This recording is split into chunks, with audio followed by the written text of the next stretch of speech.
کہ قیامت کے روز میزان عدل قائم کیا جائے گا، اہل صدقہ آئیں گے تو ان کے صدقات کو تول کر اس کے حساب سے پورا پورا اجر دیا جائے گا۔ اسی طرح نماز اور حج اور عبادت والوں کی عبادات کو تول کر حساب سے پورا پورا اجر دیا جائے گا۔ پھر جب مصیبت میں صبر کرنے والے آئیں گے تو ان کے لیے کوئی پیمانہ اور وزن نہیں ہوگا، بلکہ بغیر حساب اور بغیر اندازے کے ان کی طرف ثواب بہا دیا جائے گا۔ اللہ اکبر!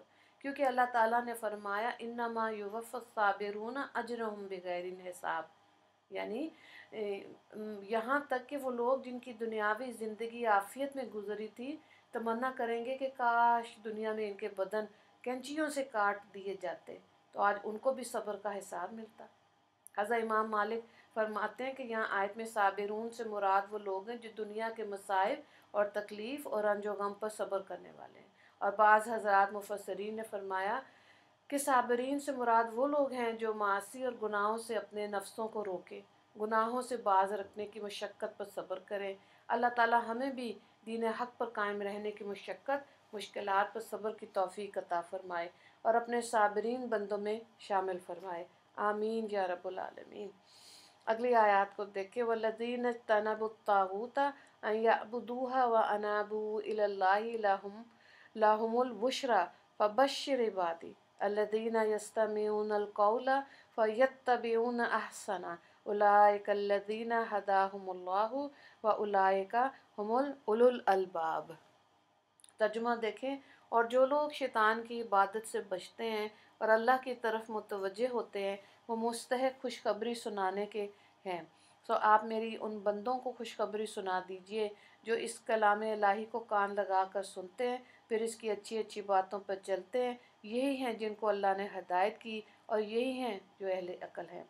افمن حق علیہ کلمۃ العذاب افانت تنفذ من فی النار لیکن الذین اتقوا ربهم لهم غرف من فوقها غرف مبنیہ تجری من تحتها الانہار وعد اللہ لا یخلف اللہ المیعاد۔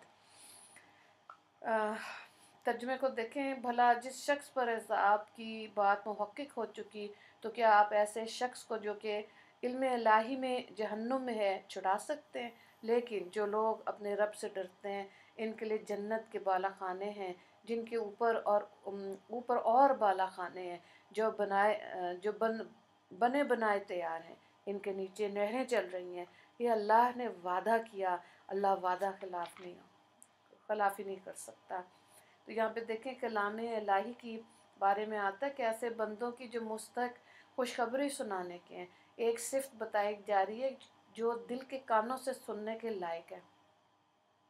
صفت یہ بیان کی گئی، الذین یستمعون القول فیتبعون احسنہ، کہ جو اس کلام الہی کو کان لگا کر سنتے ہیں پھر اس کی اچھی اچھی باتوں پر چلتے ہیں، تو معلوم ہوا کہ قرآن اور سنت اور دین کی باتیں محض سن لینا کافی نہیں بلکہ سن کر ان پر عمل کی نیت اور کوشش بھی کرنا چاہیے۔ آگے ایسے لوگوں کی یعنی جو دین کی باتیں سنتے ہیں پھر اس پر عمل بھی کرتے ہیں تعریف فرمائی جاتی ہے کہ یہی وہ لوگ ہیں جن کو اللہ نے ہدایت کی اور یہی عقل مند بھی ہیں، یہی کامیابی کا راستہ انہی کو ملا ہے کیونکہ انہوں نے عقل سے کام لے کر توحید خالص اور انابت اللہ کا راستہ اختیار کیا۔